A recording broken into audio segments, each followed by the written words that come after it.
Welcome to Frontrunner Motorsport. So, we previously looked at what happened to the GP2 champions. Now let's take a look at the former Formula 3 Euroseries champions. The series ran between 2003 and 2012 and spawned a range of champions. But what happened to them? We have a range from DTM race winners to Formula 1 champions. Let's begin. 2003, Romain Briscoe. Yeah, remember this guy? The Australian won the Formula 3 Euroseries but never got to actually race in Formula 1, settling for a test drive with Toyota for part of 2004. He'd instead head over to America to race an IndyCar, with a best series finish of 3rd in 2009. He even started the Indy 500 on pole in 2012, but finished the famous race in 5th.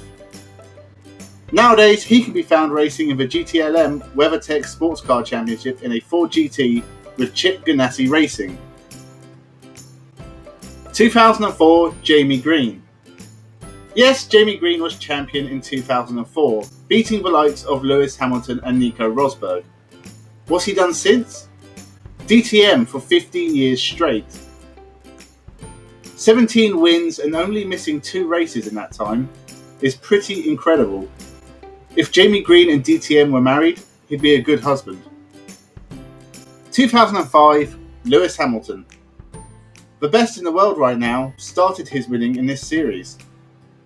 In pretty comfortable fashion as well, nearly having twice the points of second place Adrian Sutil. Within 3 years, he will have won his first Formula 1 World Championship, the first of many.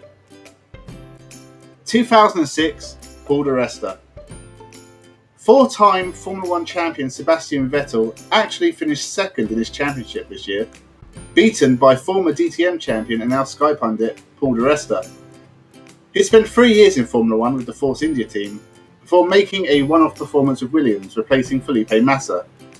Other than Formula 1, he has raced in DTM, winning the whole damn show in 2010, and in 2019 is currently helping Aston Martin be a little bit less shit every week. 2007, Romain Grosjean.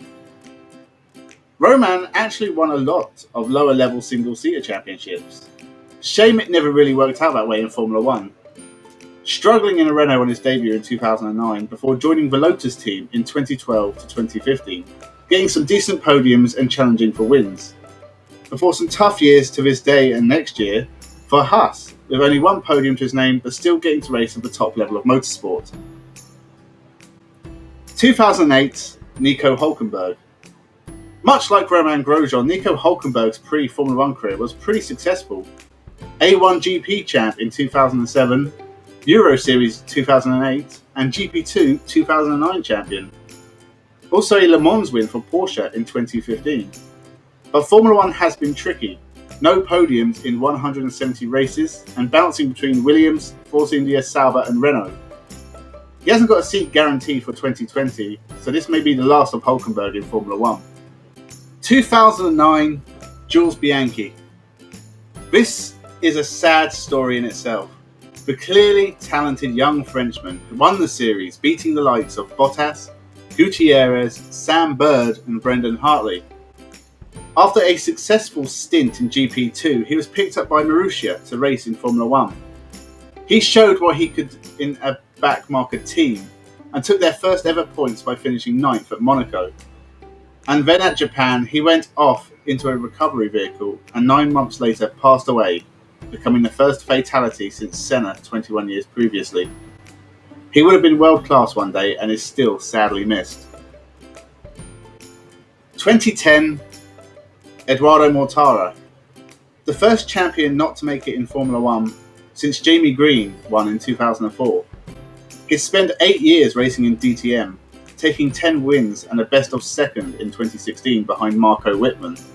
He now races in Formula E for the Venturi team and has also taken his first win in that series. 2011, Roberto Merhi. I think it says a lot that in 2018, Roberto Merhi was back racing in Formula 2, having previously raced in Formula 1 for Mana Marussia in 2015.